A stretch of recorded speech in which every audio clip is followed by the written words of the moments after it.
This guy, Caleb Simpson, has the craziest story of consistency and actively seeking out lessons and going through hardships and persisting and then finally succeeding. And now he's ultra famous. He's the guy who makes the videos where he goes up to people and asks them how much rent is, how much they pay for rent, and then shows their home. He's that guy. And he's really famous now, but it took him a while to get here. And he really went through some hardships. It was hard. And most people would not persist the amount that he did. And he was humble in getting here and also very hardworking. So I did a deep dive on him yesterday, and I'm going to share his story. This is episode number 19 of The Edward Show. This is my daily podcast where I talk about everything that I'm learning, everything that I'm doing, things that I love with getting go-to-market and getting customers and getting users, any cool stories that I'd like to share. And today that story is Caleb Simpson, the guy who goes, how much do you pay for rent? Can I see your home? Can I see your apartment? Caleb comes from a wildly big family. He's the middle child of 9. He has 2 younger brothers, 2 younger sisters, 2 older brothers, and 2 older sisters. That's a lot of siblings. When he went to college, he was a total underachiever. He didn't like school. His early identity was just partying. And he wanted to be in New York City. And he got lucky. He was invited. I wouldn't even say this was lucky, because it's very clear that Caleb made his own luck. He was very outgoing with asking for things in order to achieve his goals, in order to get to where he wanted to be.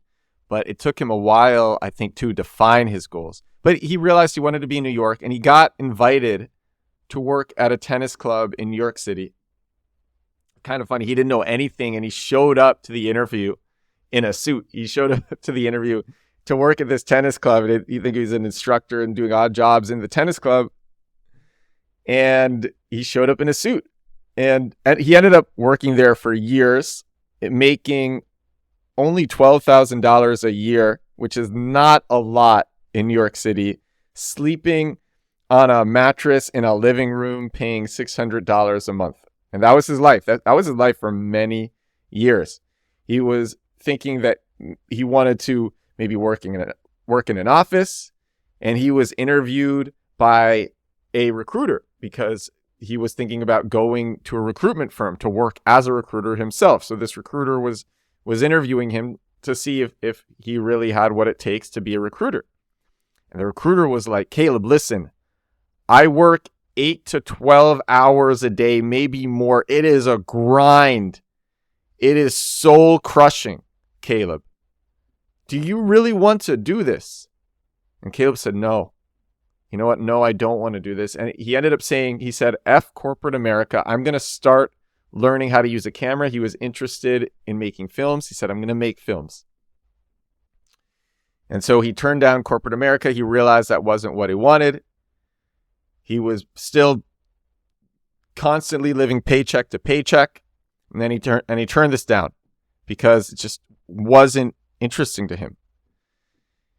So he learns cameras because he likes them. And this is something that I really appreciated in his story, is he, with whatever he was doing, he was actively seeking out mentors.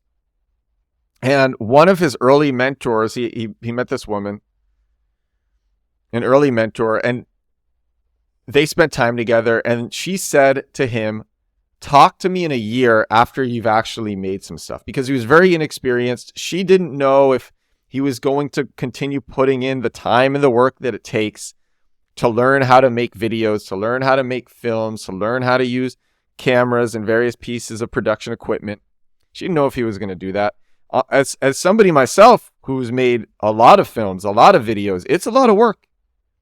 It's difficult. It's a lot of work. And so she didn't know if he was going to stick with it. I actually think I said in an earlier episode that I met FouseyTube at a few conferences. In fact, I feel like our paths, Caleb, if you're listening, I feel like our paths actually crossed back in the day. So anyway, he goes, I'm going to take this advice to heart.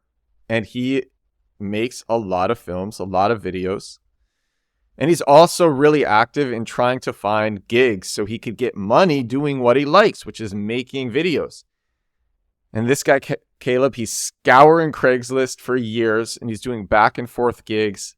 His first gig invites him to Dubai. He's never been out of the country. And now his first gig making videos, he's being taken to Dubai. And he has to get a new camera. He was using a 7D before this. So he gets a new camera, a Sony camera, not a Canon. And he's using equipment that he doesn't know anything about. And it's his first time out of the country. So most people, when it's their first time out of the country and they go somewhere foreign like Dubai, most people will explore. And Caleb was very serious about doing good work. And so he stays in his hotel room watching YouTube videos, learning the equipment that he didn't know how to use.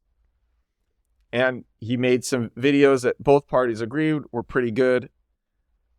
But this relationship only lasted 3 months. There were some differences between Caleb and the client. And Caleb goes back on Craigslist. He's still broke, still living paycheck to paycheck. He gets odd jobs here and there. He got a big contract after another year for $50,000 a year. He was hyped about this, and he did it for the year. He got the $50K, but he didn't get renewed. So he goes back to Craigslist. And honestly, throughout all of this, finding work for him was really hard.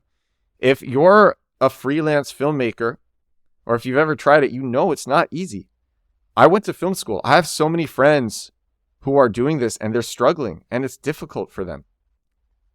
So, scouring Craigslist, looking for gigs, trying to support yourself, doing this because you're so passionate about it. It's not easy, but the passion and the consistency and the belief in the process carries you through. And that's what Caleb was doing. And at some point, he was so poor, he was so broke that he could only afford Cup of Noodles to eat. He didn't have anything to eat except Cup of Noodles. He really was out here starving, even though he was getting these jobs, these gigs here and there. So he goes and he finds some influencer as TikTok is blowing up. Says, I'm going to work for you for free. They start making videos together. And something that I appreciate in his story is he says he likes stealing. What do I mean by that? Not going and shoplifting, but stealing ideas, just jacking ideas from one platform or for one creator and doing it for himself or doing it on another platform. So he would take trends from YouTube and make them for TikTok, and they would do well. And he would take trends from TikTok and make them for YouTube, and vice versa. And he didn't care if it was creative or not. He just cared about performance.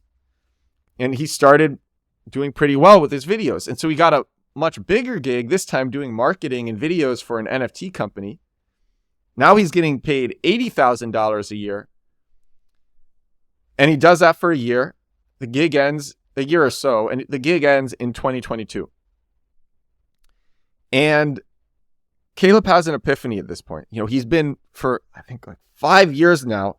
He's been doing these jobs here and there, scouring Craigslist, going from having nothing to having something to having nothing again to having something again to making other people go viral. And he says to himself, well, I keep making other entities, other companies, and other people go viral. Why don't I do it for myself? And so he goes back to this trend of getting mentors, of asking for advice, of being shameless in asking for advice. And he calls all the creators he knows.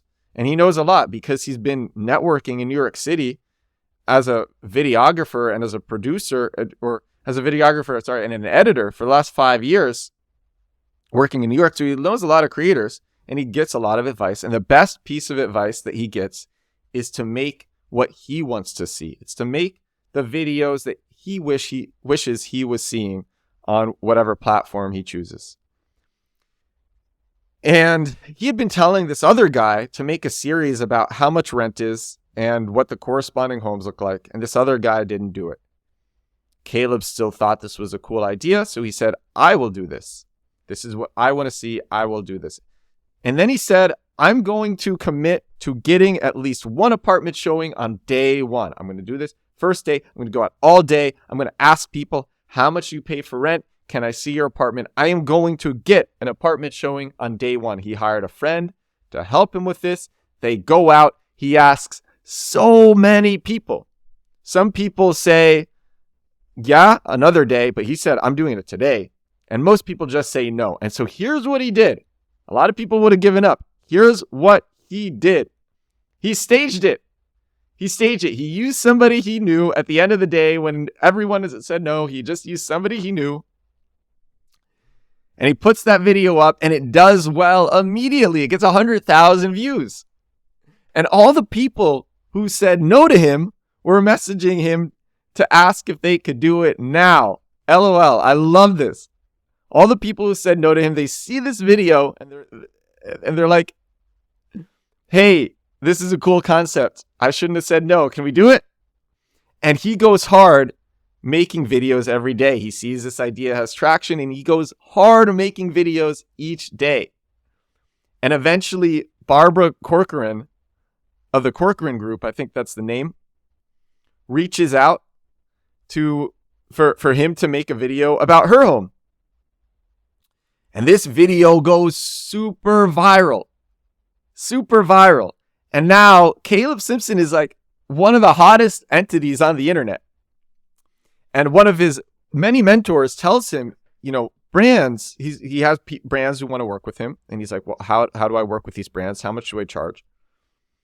And one of his many mentors tells him that brands are getting $120,000 to spend on influencers. And sometimes they can be persuaded to spend it all on one influencer. And he's told the story of this comedian. I think the comedian's on TikTok. And the comedian gets the full 120K to make a video on TikTok. And the video doesn't even perform well. And he got the full 120K. Most of the time, these brands with these budgets, they spread it over several influencers. Could be around 6 or so. And Caleb said, no, I'm the hottest thing on the internet right now. If I'm ever going to ask for 120K for a video, it's going to be now. And he says this to his manager, why aren't you trying to get this money? And his manager says, that's not how it works. And they have this argument. He says, I am the hottest thing. Now is the time. His manager says, that's not how it works. And so he believes in himself. He believes in what he's hearing. And he fires the manager, has a replacement lined up, gets a new manager who's ambitious like him. And you know what happens? You can guess what happens. They get the 120K. They're getting great brand deals. And he's making great videos. And his videos are doing really well. Here's the really crazy thing, though. It sounds like, it's all good at this point. Like now he did it. He trudged through the poop and he's made it here. But during this time, while he was waiting for the brand deal money to come in, even after it was signed, he was still completely broke. He was out of money. He was hyper famous and completely out of money, completely broke because the way that these deals work is the money comes in later. And he had to call his brother and ask for help. He wasn't afraid to ask for help. And his brother gave him $10,000 to see him through these months while he waited for the deal money to come in. And of course, he paid the brother back. And now he shoots these videos everywhere with some of the biggest people in the world. He shoots these videos all over the world in a lot of different countries with super famous people and people you haven't heard of, with homes that are tens of thousands of dollars a month or homes that are hundreds of dollars a month. And he has his own nice place and he can afford a lot more than Cup of Noodles now. And I love this story. It's such a great and inspiring story because this guy hustled. This guy persisted. He didn't give up. So I want to talk about the lessons that I got from Caleb Simpson's story, because there are some great lessons in this. I talk about being afraid to steal on a different episode. Mark Zuckerberg, he stole stories from Snapchat, brought that to IG. He stole Reels from TikTok, brought that to IG. He stole Threads from Twitter. And he's shameless, and it works.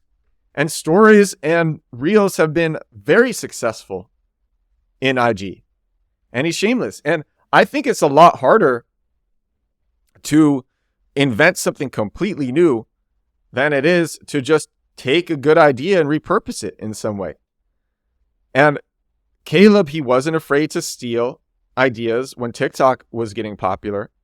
He just recognized that it was an easier path to success. He wasn't successful, and he wanted to be successful. He wanted to be able to have like a nice apartment, not pay $600 a month, and be able to eat more than a cup of noodles. And so he stole ideas. He took ideas. And I think a lot of ideas are just derivative of each other anyway. I mean, his series is basically a different take on MTV Cribs. And I think, so what? I honestly believe, like, so what? It's so much easier to be successful just taking a good idea and repurposing it. One of my favorite podcasts, Founders, by this guy, David Senra. I wholeheartedly recommend that podcast. I made a 1-minute video biography on Caleb Simpson yesterday. I made that on TikTok and IG Reels and YouTube Shorts, and it's done well on every platform. And I think this 1-minute founder story made for short form video could be really big. And today I'm going to make another video. It's going to be about Tony Bennett, who just passed away. RIP Tony Bennett. Because repurposing a great idea for a different platform. So I'll do this too. You can call it, some people might call it stealing. I don't care. I will call it repurposing, but I'm not really afraid. And I think a fast path to success is taking something that is already validated by the market and then reusing that. Another lesson from Caleb Simpson's story, consistency. He didn't give up on his passion, which was making videos. He stuck with it until he figured something out that worked, and he had the connections to help him pop off the idea. He had the mentors and the people to shoot with. So he stuck with it, just trying everything until he came to these, how much you pay for rent? Can I see your apartment type videos? And then once he got there, he was able to capitalize off his years of experience in the space to make it pop off even further.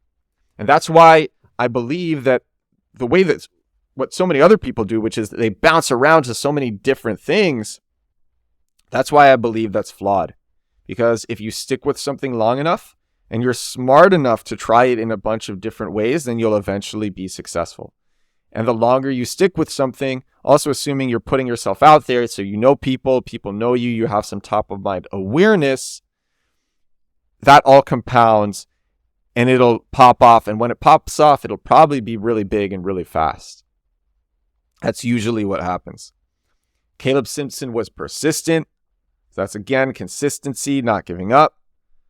He was willing to ask for help. He was eager to ask for advice and mentorship. And Mr. Beast says the same thing. Mr. Beast is constantly calling people who know more than him about a specific topic and asking them everything they know. He wants to learn. Data is very important to him, extremely important. He, on several podcasts, emphasizes how important data is to him. And Caleb Simpson says the same thing. So I thought this was just a super inspiring story. There's so much to learn from this story. I learned so much researching this. And it's a pleasure for me to be able to share it on my daily podcast.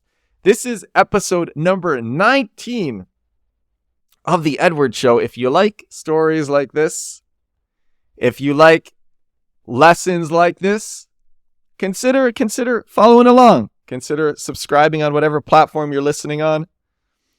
Following on whatever platform you're listening on. I got a lot more for you, and I love to share it and drop into the Twitter space where I record live on any day. This is currently being recorded live on a Twitter space. Maybe it's an X space. I don't know. Elon just rebranded Twitter to X, so I don't know what to call it. But it's being recorded live, so drop in at any time. Would love to hear from you. Thank you so much for tuning in. I will talk to you tomorrow. Bye.